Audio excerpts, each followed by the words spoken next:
How many times have you heard your phone ding when you're in the car and you think to yourself, it won't hurt to check that quick, or my eyes won't be off the road for that long? Many people have thought this to themselves, but not nearly as many have lived to tell the story. Texting and driving is 6 times more likely to get you in an accident than drunk driving. That's right, it's actually safer for you to get wasted and then get behind the wheel and drive than it is for you to text and drive. I used to be guilty of texting and driving until I did the research and watched some texting and driving commercials that scarred me enough that I was like, I shouldn't do that anymore. Today I'm going to tell you why you shouldn't text and drive, steps you should take for you and others to prevent you and others from texting and driving, and about some texting and driving prevention campaigns. Texting and driving is so dangerous because it's a trifecta distraction. It not only takes away your eyes from the road, but it also takes your hand or hands off the wheel, and it takes your focus away from safe driving. You may think that the 5 seconds your eyes are off the road won't really be a big deal or it's that much time, but next time you're driving, count to 5 and see how much passes and see what all you miss. When you're sending a text, you're not only putting your life on the line, but you're also putting other people's lives on the line as well. Not only is it very dangerous, but it is also illegal in most states. This means you can get major fines, your license suspended, make your car insurance more expensive, and you could also even go to jail. So next time you send a text, think to yourself, is this really worth it? Now maybe you aren't the one who's always texting and driving. Maybe it's a friend or a family member.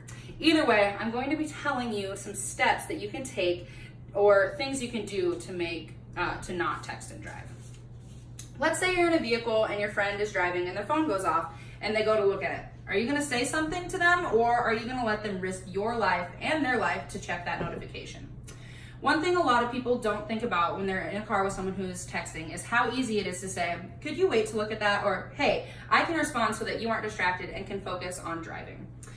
The worst they could say is no, but wouldn't you rather ask than silently sit there and let them do this risky behavior? If you're a person who has trouble with not looking at their phone, try putting your phone on Do Not Disturb mode when you get in the car. This is a setting that shuts off all notifications and only lets calls through if a person calls you 3 or more times. I think this is a very underutilized phone feature and is a great way to keep your phone from going off, which completely eliminates that distraction.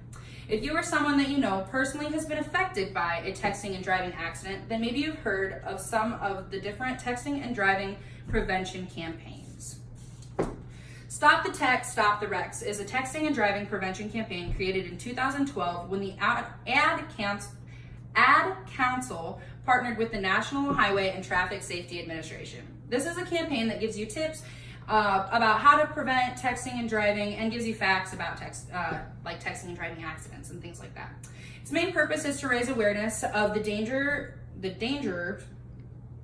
of texting and driving. Another campaign you may have heard of before is the AT&T It Can Wait campaign. This campaign is where you pledge to not text and drive, where you can be an advocate on why texting and driving is dangerous. Is also another place where you can get information about texting and driving, among other things. Both of these campaigns are great places where you can go to get more information about why texting and driving is dangerous and even connect with people who have been affected by texting and driving in any way. These campaigns are great at bringing awareness to this dangerous activity. Firstly, I would like to thank you for taking time out of your day to listen to this speech. I hope that you found this speech to be informative and that it helped you learn something about the dangers of texting and driving, whether that be why you just shouldn't text and drive, how to prevent you and others from texting and driving, and about texting and driving prevention campaigns. I also hope that you take the time to go and look into these campaigns and learn even more about the dangers of texting and driving. Lastly, I hope that the next time you get behind the wheel, you make the right choice to not text and drive and that you limit distractions in general, because you will be very glad that you did. Thank you.